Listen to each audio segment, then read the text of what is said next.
Saudara Presiden Amerika Serikat Donald Trump kembali menebar ancaman akan kembali membom Iran sambil menegaskan Iran tidak akan pernah mempunyai senjata nuklir. Sementara itu saudara, Iran tetap menolak setiap tekanan asing dan balik mengancam akan menerapkan mekanisme baru untuk mengatur lalu lintas di Selat Hormuz, termasuk rencana mengenakan biaya kepada kapal yang menggunakan jalur tersebut. Pertanyaannya, apakah ini artinya semua upaya diplomasi tertutup?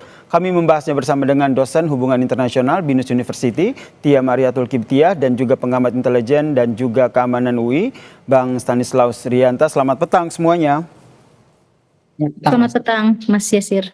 Saya ke Mbak Tia dulu. Mbak Tia melihatnya seperti apa? Karena kalau kita berkaca dengan semua pernyataan Trump, ini bukan pertama kalinya Trump akhirnya kembali mengeluarkan ancaman akan membom Iran jika menolak kesepakatan. Kalau ancaman ini Anda membacanya ke arah mana?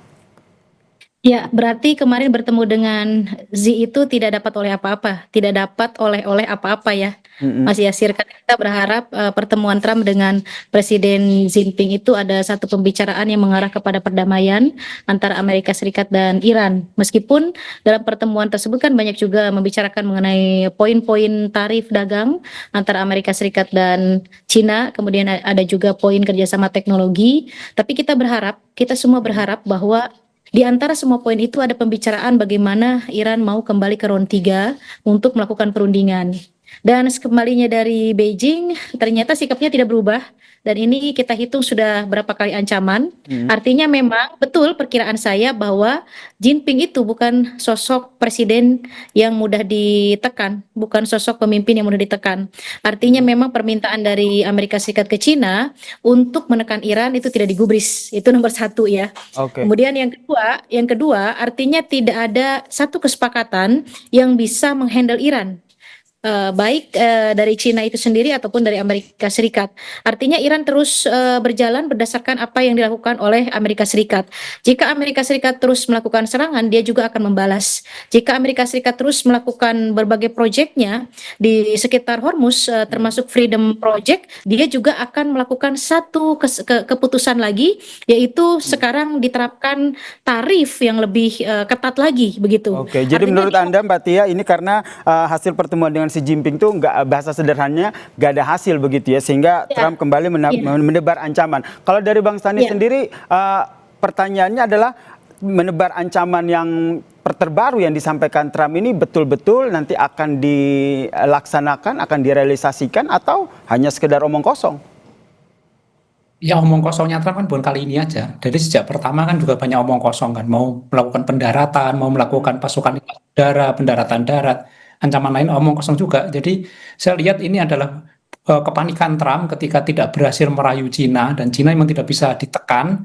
Dan kita lihat bahwa di gestur-gesturnya ketika Trump datang ke Cina itu udah jauh sekali sebagai negara adik kuasa, itu nampak sekali bahwa ada yang mengatakan seperti ngemis-ngemis ke Cina itu. Tapi ternyata Cina kan nampak sekali cuek-cuek saja, dibuktikan dengan tidak ada dokumen apapun, dokumen perjanjian apapun yang bisa dirilis.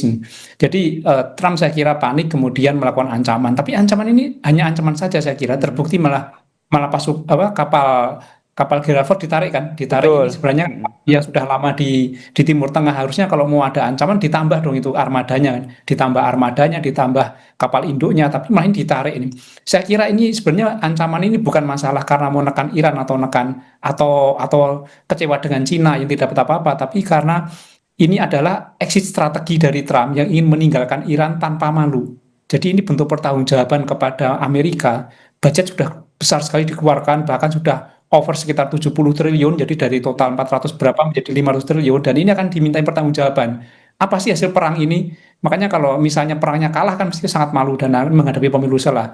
Kemudian faktanya Iran tidak kalah dan Amerika pun tidak menang itu. Jadi budget itu untuk apa? Makanya untuk menjaga permusuhan, menjaga suasana perang sebagai bentuk pertanggungjawaban, maka ancaman terus dilakukan. Oke, jadi menurut Anda ini hanya sebatas ancaman saja, karena memang seperti yang tadi dikatakan oleh Bang Stanis bahwa memang kapal induknya juga sudah ditarik, begitu ada informasi yang tadi juga kita sampaikan. Nah, kalau Anda melihat Mbak Tia, di sisi lain karena ini justru dari Irannya sendiri mengeluarkan bisa kita katakan mekanisme baru yang akhirnya membuat kita juga wah ini apalagi nih yang dikeluarkan oleh kebijakan disampaikan oleh Iran ini, termaksud soal bagaimana penetapan tarif kapal di Selat Hormuz. Ini Anda melihat sebagai bentuk perlawanan baru dari Iran? Ya, sebagai perlawanan baru, karena saya mengatakan beberapa kali bahwa memang Iran itu actionnya akan selalu mengikuti atau feedbacknya hanya akan mengikuti apa yang dilakukan Amerika Serikat. Misalnya Amerika Serikat melakukan double blokade, maka dia akan memperketat blokade juga. Kemudian tiba-tiba ada Freedom Project begitu yang akan mengawal kapal-kapal dari Timur Tengah ke berbagai kawasan. Maka Iran juga akhirnya mengeluarkan satu strategi baru atau satu keputusan baru bahwa semua yang melewati Hormuz harus melalui Iran, dan itu tidak berlaku untuk kapal-kapal yang di bawah Freedom Project. Artinya ini menggiring bahwa semua negara harus taat di bawah aturan Iran begitu. Siapapun itu, mau dari Uni Eropa, mau dari Asia, terutama Asia yang memang kebanyakan kapalnya melewati Selat Hormuz ini, artinya semuanya harus tunduk di bawah Iran. Jadi aturan ini juga merupakan bentuk respon pressure juga terhadap Amerika Serikat yang tidak ada sama sekali satu hal yang baru, misalnya dia menurunkan double blokade tidak. Kemudian yang kedua menarik 50%-nya misalnya dari instrumen militernya di kawasan Iran, di perairan Iran juga tidak. Kemudian kesepakatan uranium juga tidak juga dilakukan. Artinya ketika Amerika Serikat melakukan pressure, maka Iran akan melakukan pressure balik. Jadi dia hanya merespon, Mas Yasir, hanya merespon apa yang Amerika Serikat lakukan. Nah, menarik juga yang tadi disampaikan oleh Bang Stanis bahwa ini adalah salah satu ya dari sisi Amerika Serikatnya sendiri, ini adalah ancaman ini merupakan bagian dari exit strategisnya gitu, ingin mengakhiri perang tapi tidak mau terlihat kalah begitu. Nah, dengan adanya kebijakan ataupun penerapan baru dari Iran terhadap tarif kapal ini, menurut Anda membacanya Amerika Serikat akan mengambil langkah apa, Bang Stanis? Ya, saya kira permusuhan akan terus terjaga. Tapi ini saya lihat Amerika pelan-pelan mengurangi kekuatannya, kemudian dia akan kembali ke Amerika untuk Trump akan sibuk dengan urusan politiknya. Tetapi ini kan tidak bisa dibiarkan saja, maksudnya pulang-pulang begitu saja kan nggak mungkin kan, itu akan habis muka Trump di warga negaranya. Makanya dia melakukan ancaman-ancaman ini. Ancaman-ancaman dilakukan untuk menjaga eskalasi permusuhan. Perang bisa berakhir, tapi ini eskalasi permusuhan tetap terjaga. Nah, sebenarnya beberapa pakar sudah menyarankan, udah jeda saja antara perang ini dilakukan jeda tanpa batas waktu, supaya ada kesempatan untuk Amerika balik tanpa kehilangan muka. Sebenarnya itu yang diusulkan, tapi Trump itu tidak bisa ditebak, dan dia ingin menunjukkan superiornya di mata publik, ingin menunjukkan Amerika besar di mata publik. Tapi ini kan yang terjadi bukan seperti itu, dan ini sebenarnya ada kekhawatiran, ini dunia akan melihat Amerika yang akan berbeda. Jadi Amerika bukan lagi adik kuasa sekarang, terbukti tidak bisa mengalahkan Iran. Sementara dunia juga akan melihat sebagai negara yang beda juga, terbukti mempunyai ketahanan yang baik. Jadi pandangan dunia terhadap Amerika dan pandangan dunia terhadap Iran ini akan berubah pasca perang Amerika-Iran ini yang akhirnya juga tidak jelas siapa yang menang, siapa yang kalah. Yang jelas Amerika tidak bisa menang dan Iran juga tidak kalah. Jadi ini akan mengubah pandangan dunia dan pasti akan dikhawatirkan Trump, apalagi menghadapi Venezuela. Amerika tidak akan menang, Iran juga tidak kalah seperti kata Bang Stanis. Apalagi ini ada kebijakan pungut tarif kapal yang lewat Hormuz yang diterapkan oleh Iran begitu. Dari Mbak Tia sendiri melihat sebenarnya untung rugi bagi Iran dengan mekanisme baru ini apa sebenarnya? Tapi jangan dijawab dulu Mbak Tia. Kita lanjutkan perbincangan kita dengan Bang Stanis juga. Tetaplah bersama kami di Kompas Petang.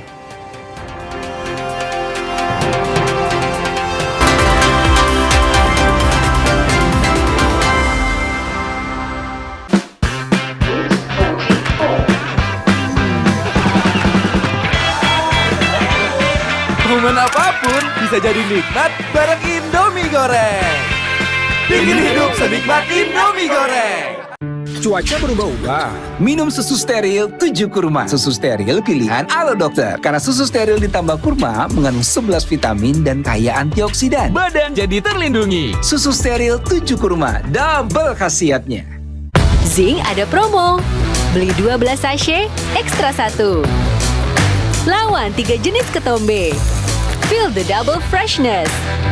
Zing, ketombe, no worries. Beli 12 sachet, ekstra 1. Dari dulu, kalau sakit flu, ya Ultra Flu obatnya. 48 tahun sudah Ultra Flu hadir meredakan sakit flu. Ultra Flu, Surut ya? Bekas. Dengan kemasan baru.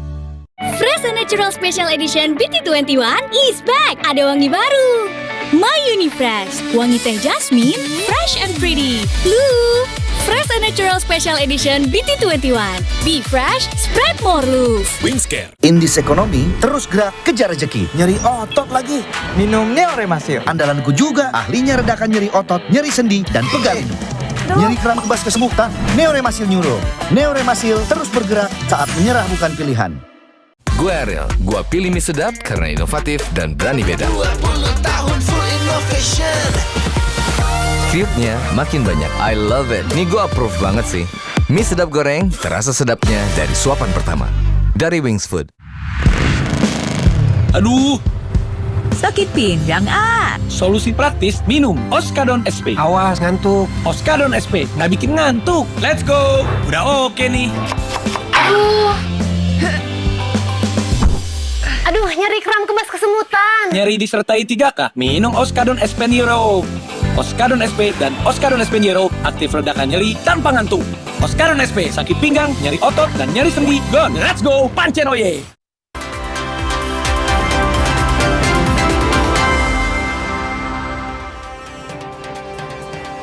Kalau kita melihat kebijakan Iran dalam memungut tarif di kapal yang melewati Selat Hormuz sebagai respons apa yang dilakukan oleh Amerika Serikat. Tapi menurut Mbak Tia sendiri, selain hal tersebut, kira-kira apa yang menjadi pertimbangan dari Iran akhirnya menerapkan kebijakan ini? Terlebih kalau kita lihat ini tidak semua negara dikenakan tarif, karena ada beberapa negara sahabat yang menjalin kerjasama dengan Iran bahkan dibebaskan dari tarif tersebut. Ya, saya melihatnya ada dua, Mas. Pertama adalah berkaitan dengan Iran juga saat ini posisi ekonominya tidak baik begitu ya. Jadi bukan Amerika Serikat saja yang mengeluarkan budget cukup besar dalam perang ini, tapi Iran juga di bawah sanksi Amerika Serikat selama puluhan tahun itu sudah cukup menggerus kondisi keuangan Iran. Kemudian ditambah lagi dengan perang saat ini, dan tentu ini menjadi income untuk Iran sendiri. Itu yang pertama. Yang kedua, ini merupakan strategi geopolitiknya Iran karena ternyata Selat Hormuz ini adalah paling vital. Dan saya melihat bahwa dengan melakukan strategi Selat Hormuz ini, Iran cukup signifikan ya, bisa menekan Amerika Serikat, di mana negara-negara aliansi Amerika Serikat yang biasanya join dalam setiap perang ternyata tidak join, ternyata mundur mereka semua.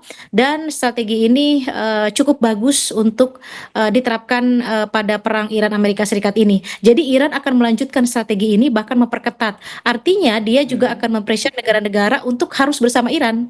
Tidak ada pilihan lain. Kalau misalnya mau aman energi security-nya, kalian harus join dengan saya, maka saya akan bebaskan begitu. Kalau misalnya kalian netral, maka harus bayar. Nah, ini adalah satu strategi geopolitik saya pikir yang cukup cerdas, dan itu satu-satunya jalan yang dimainkan Iran saat ini adalah Hormuz. Baik, kalau seandainya Iran betul-betul menganggap penarikan tarif ini sebagai salah satu strategi tidak hanya ekonomi tapi geopolitik, yang menarik adalah apa langkah yang diambil oleh Amerika Serikat merespon strategi ini. Apa yang Anda baca, Bang Stanis? Ya, sebenarnya kita kembali ke Iran sebentar. Kalaupun kita menjadi Iran, pasti akan melakukan hal yang sama sih. Perlu recover juga setelah perang. Kemudian juga perlu ingin menjaga geopolitik. Saya setuju dengan Mbak Tia tadi. Nah, apa yang dilakukan Amerika? Amerika pasti akan melakukan ancaman-ancaman supaya itu tidak terjadi. Ini kan berarti kalau itu terjadi, ini kan berarti rapot buruk yang ditinggalkan oleh Amerika. Amerika akan cemooh oleh banyak negara. Ini gara-gara Amerika akhirnya akan membuat susah banyak orang. Tapi saya yakin salah satu pembicaraan ketika ketemu kemarin dengan Cina, salah satunya adalah membahas hal ini sebenarnya. Beberapa sumber informasi mengatakan hal tersebut supaya Hormuz segera dibuka, kemudian perdagangan segera dibuka.